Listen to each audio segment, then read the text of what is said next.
Who are the world's most interesting people? And what fascinating, groundbreaking, incredible things can they teach us? In this new series, I leave our Science of People lab to interview my favorite authors, experts, and celebrities for them to share their best people hacks, social skills, and stories. And let me tell you, they have some juicy tips. This is a new series I'm calling The World's Most Interesting People. I am so excited to introduce today for our World's Most Interesting People, David Burkus, who is the best-selling author of a book coming out, which you have to get, called Friend of a Friend. He's also a speaker and a business school professor, and he was named one of the world's top business thought leaders by Think's 50. Welcome to our show, David. Oh, thank you so much for having me. I feel like I should have like something in my hand and have a big sort of the world's most interesting people. But I love this. I've been watching prior episodes, and you really do have a collection of interesting folks. So I'm just flattered to be a part of it. Oh gosh, my pleasure. We'll have like a cool sound effect or something for you. Don't worry. Yeah, there you go. So I love your book because it was this wonderful mix of science and action steps, which all of my viewers know I'm obsessed with the science and I love takeaways and practices and really good practice exercises. So I want to actually kick off with a study that you mentioned right in the beginning of the book. This one is by Ronald Burt, and you said that he found that executives who learn about network structures are 36 to 42% more likely to improve their performance and 42 to 74% more likely to be promoted. That just blew me away. And I was like, okay, first of all, what is a network structure? That's probably the first thing we should talk about. Yeah. So, I mean, everybody's paying attention, right? I want to be promoted. I want to make more money, right? So when we say network structure, like most of us, there's a ton of networking books out there, and they're good advice, but they are advice. And I think one of the problems with that advice is it's really just focused on how do you have more contacts. Like the metaphor that most people use in their mind of their network is like the number of connections on LinkedIn or the number of addresses in their phone. And that's great, but that's only like one element of a network structure. Networks are, I mean, if you think of the models that we all sort of think of, it looks like a spider web, right? Circles and lines, et cetera. Right. The truth is that you are one person inside of a larger network. And so it should be your goal not to just meet the most people as possible, but to understand who else is connected to whom, what the rest of the network looks like. And so in Burt's experiment, what he basically did was he took two different groups, right? Control group and not, trained the intervention group on what he calls social capital. So understanding not only who are you connected to, but who's connected to whom. Do you have the right diversity of connections, or do you just know a lot of people that think, look, and act like you, et cetera? And then he found that result, that the people that had this training over time did far better in their careers because they could see the value of the whole network, not just a Rolodex. And this is, you mentioned something very briefly just then about how they're not all the same, right? Like it's not all about knowing the same people. I think in the book you call this homophily. Is that right? Yeah, homophily or homophily. Everybody has a different way to say it. Yeah. Tomato, tomato. So tell me about why that's important and why we need it in our networks. Yeah, so I mean, it's a give and take, actually. So homophily is that like attracts like idea, right? And can make it really easier to find clusters of people that are in your similar domain that are helpful for running ideas by or getting advice, et cetera. But it's a double-edged sword. Like I said, it's a give and take. It can also be too strong of a pull to people who are like you. And then you're not getting new information, new ideas, original ways of seeing things. And I think, especially, we're both in the United States, a very highly polarized time right now with political ideologies. That's a strong pull of homophily, and it can kind of lead to a breakdown community-wide. And the people that do the best in those situations are the people that can go back and forth, that can broker those two sort of groups or three groups, et cetera. So they can be in the group and learn and benefit from having a community, but they can also set out. I wish I would have put this in the book, but I didn't think of it till like 3 weeks ago. Oh. I like to describe the trick as to think of it like a ship in a harbor. A harbor is great. It's a great place to restock, refuel, to connect. But a ship is not made to stay in the harbor. So you need that, but you also need to be out sailing the oceans, meeting far more diverse people.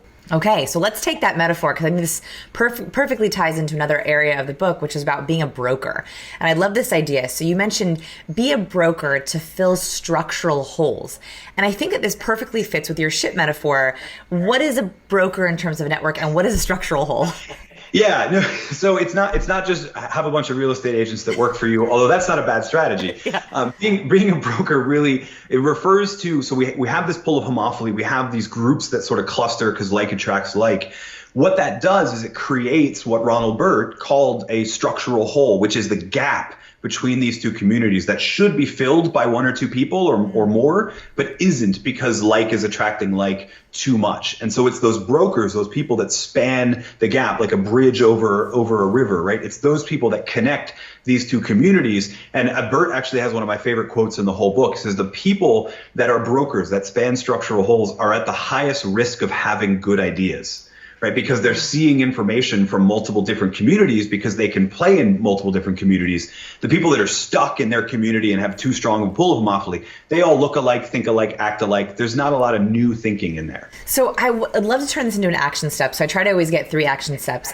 So tell me if I'm right or wrong here. So when I was thinking about this, I was like, it would be so interesting to take my network, what I perceive to be my network, and try to make communities, like see where the little structures are, and then see if there's any way to connect them. Is that an action step, or what would be a good way for someone to leverage this?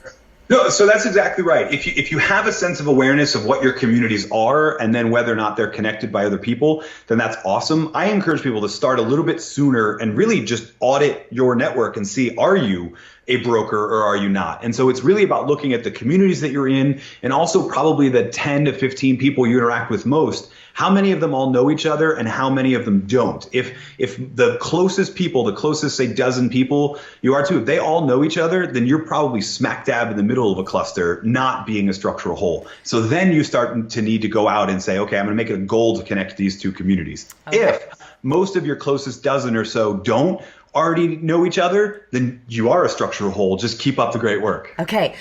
So everyone watching, make a list right now of a dozen people, so 12 people who you spend the most time with, and I want you to draw arrows between the people who know each other. So if there are tons of arrows, meaning everyone kind of knows each other, it's just a big, rat's nest of arrows, that means you're probably in a little cluster. But if you can draw just, maybe a few of them back and forth, that means that you're doing a good job. You're being a broker. So I like visualizing what that looks like. And if you want, you can in the comments below tell us if you're a broker or you're in a cluster.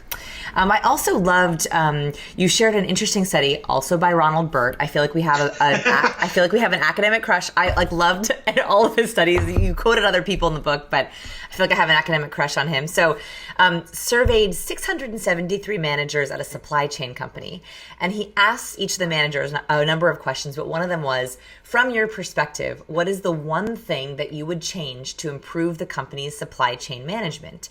And I was shocked because they got 455 ideas from that one question from 673 managers, which means that I would have guessed that most of those managers would have had the same idea, right? That's what I would have guessed. But actually with this group of 700, they got almost 500 ideas. And so I was wondering if there was a way to ask, probe your community for advice as a way to find holes or gaps or broker.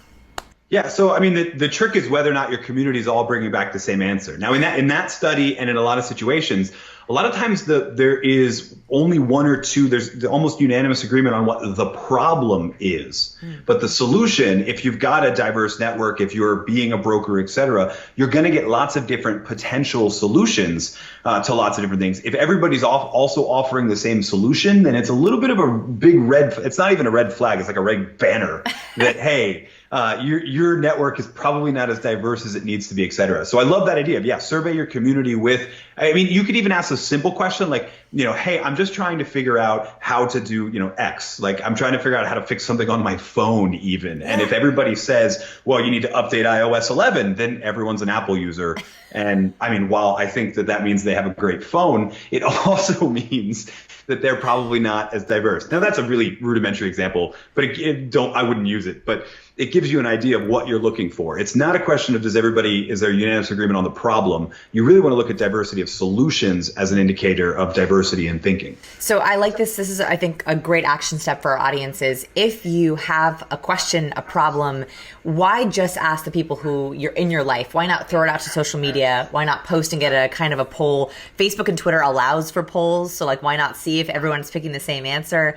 We do this a lot just for engagement. So I highly recommend reaching out to your audience. Okay, one of the terms in the book, which I absolutely loved, I almost wanted to make a t-shirt of it and send it to you, was organizational misfit. So what is an organizational misfit? I wish I would have coined that term. I really do. But I owe Adam Kleinbaum for that.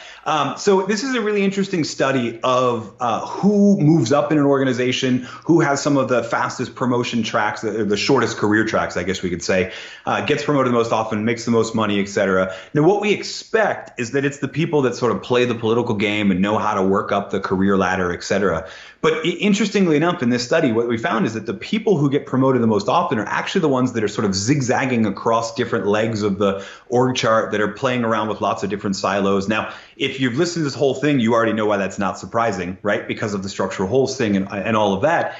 But the truth is that's not the career that most of us are encouraged to have. Most of us are encouraged to climb that corporate ladder, which is unfortunate for two reasons. I mean, one, you're going to get promoted when the next person either gets fired, gets promoted, or dies. Those are not three great outcomes, and they take a long time to happen. Yeah. If you're zigzagging around, you could probably get promoted faster just because of that. But also, you're going to make connections, and you're going to see the network of the organization far better than most of those ladder climbers. And so Adam Kleinbaum used this term organizational misfits because they were misfits. We didn't know where they fit, which leg of the org chart, what silo to put them in. They just kind of bounced around.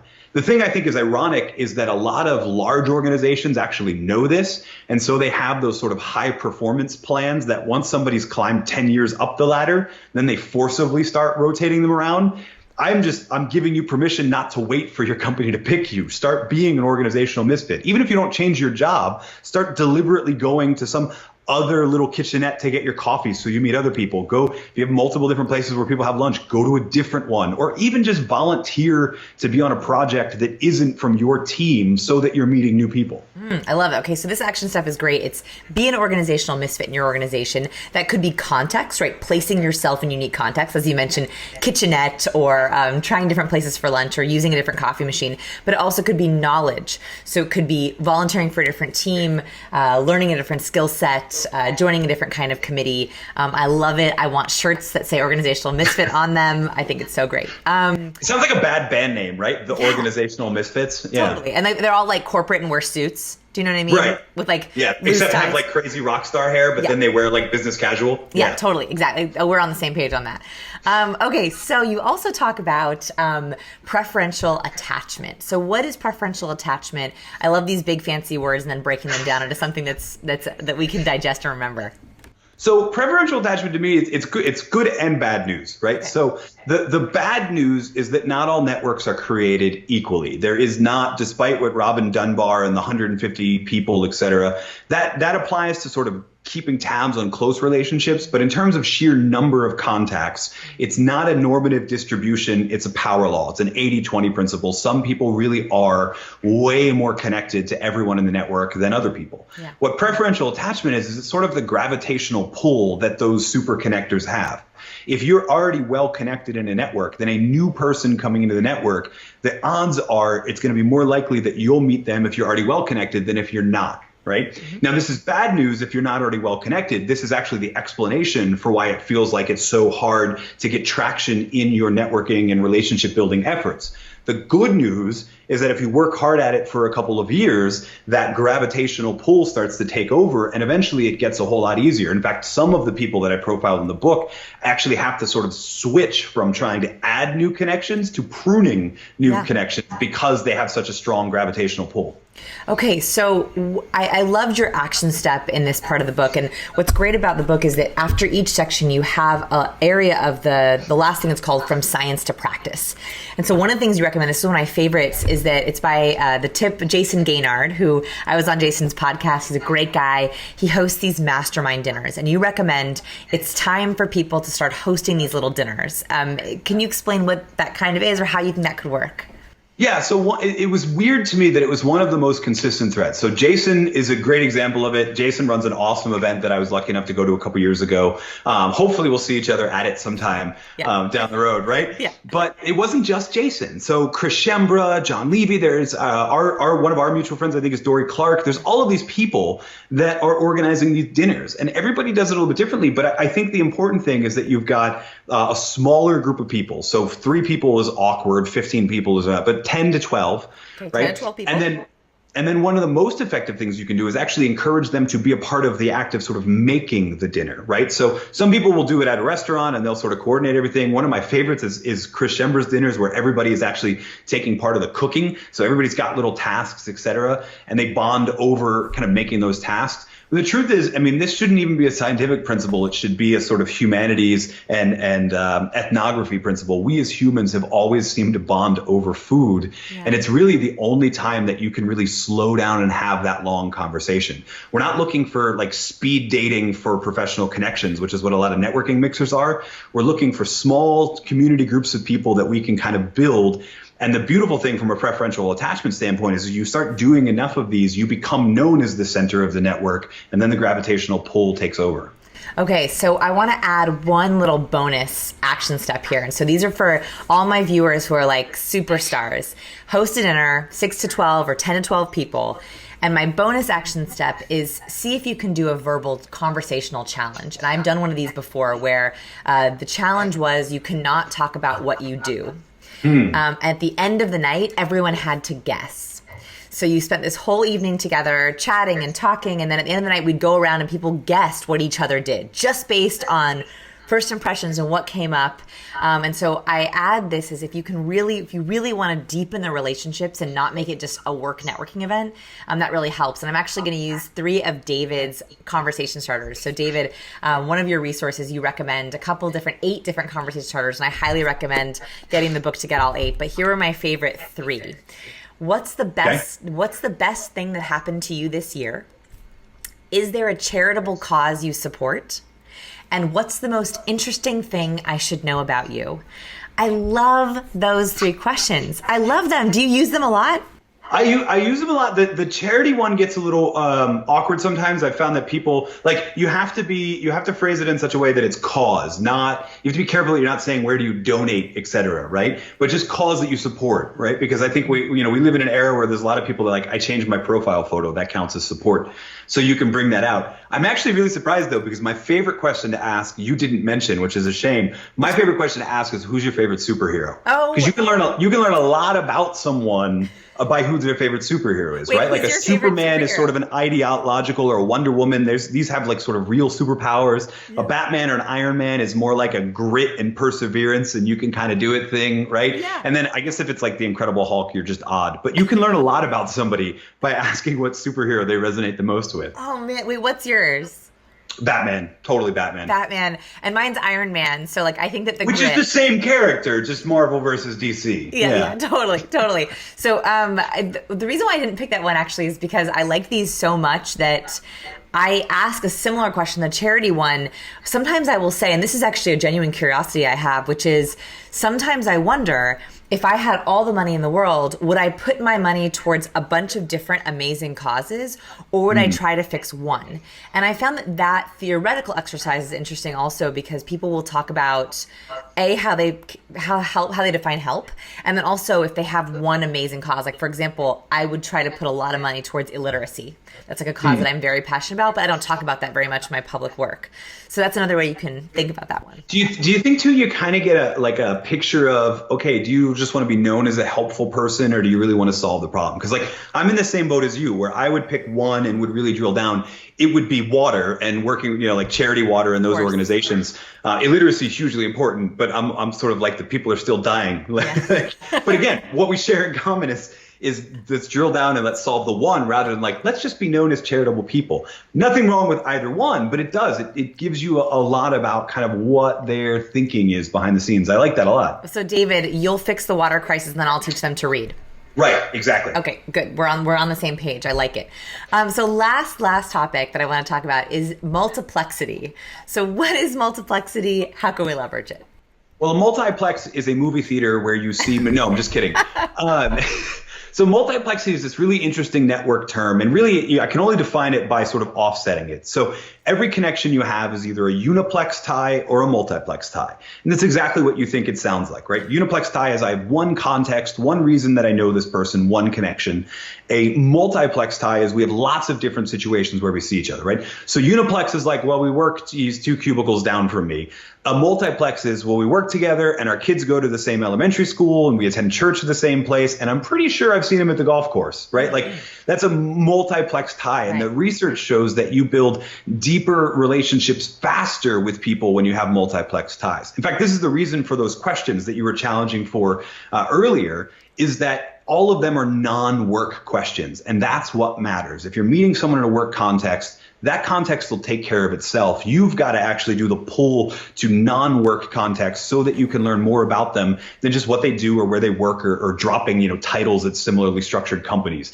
You want to learn about the totality of them because you build a deeper connection faster if you go that way. And that's why I think that we have to get out of the habit. We have to break I call this a what do you do diet. We have to get out of the habit of asking what do you do, because the problem is you go to a work event or networking event and you develop all these uniplex ties.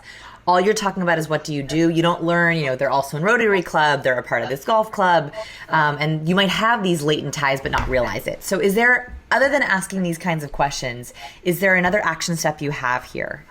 So asking those questions is great for when you're meeting a first person, right, for the first time. But the other thing is, let's be honest, we sort people into buckets. So there are probably a lot of uniplex ties in your current network that need to be multiplex, right? So try and find those other things. Now, not everybody will respond to a Facebook request or something like that, but just start trying to ask these questions, not only when you meet people, but also when you're re-engaging other contacts, when you're just talking to people for the first time. If you realize that you have no idea what they do outside of work, then it's time to start asking them what they do outside of work. And the weird thing is, I think this is especially useful for those people we don't see often, because when we only have work in common, it's really awkward to reach back out. We have lots of things in common. We can go like, hey, Vanessa, I know you love Iron Man, and I just, the Avengers Infinity War is coming out. Have you seen it yet? Right? Like I can ask a non-work question to reconnect with you. But again, that only happens if I take all of my uniplex ties and really deliberately try and make them into multiplex ones. Okay, so here's our final action step for this video, which is make a list of 10 people that you feel like you only know them in one bucket. And don't just do work, right? This could also be someone you see at every holiday party. Right? Like, is there that person, like you see them once per year, or someone in your Rotary Club, and make a date or a coffee date or a lunch date to ask them about other areas of their life. So not whatever that bucket is about, but actually other things in their life. See if you can add a couple of plexes to their that works. Add a couple of plexes to your relationship. So, David, we talked about a bunch of things today. We talked about multiplexity. We talked about building up our weak ties and being brokers and filling structural holes. We talked about getting rid of what do you do and asking better questions that aren't just about one thing. Any last minute words of wisdom for us on our networks? I mean, we gave everybody a lot to do, right? Yeah. So I guess the biggest thing is don't feel overwhelmed. And don't delay starting at the same time, right? There's a ton of stuff, but just take it a little piece at a time. But the biggest thing is make it a habit. The worst thing you can do is wait till you're like, oh no, I'm unemployed. I have no leads on a new job. My industry disintegrated, like it went buggy whip, right? And it disappeared. Don't wait for that. Make it a regular habit to do these challenges. Don't do it once and be done with it, but also don't delay doing it until you need it. Just start doing each one of these as a regular habit. You'll find that you grow that social capital. It's kind of like an investment fund, like a retirement account, right? You grow that social capital over time so that when you need to extract that value, it's there. Yes. Okay. So I have great faith. Our Science People viewers are amazing. They always want more and more and more challenges. So I have no doubt that people are going to be doing 3 and then asking for more. So you guys, you heard David. Start right now. Start investing in that social capital account. I'm so grateful, David, for you being here. Thanks everyone for watching, and we'll see you next time. Bye. No, thank you so much for having me.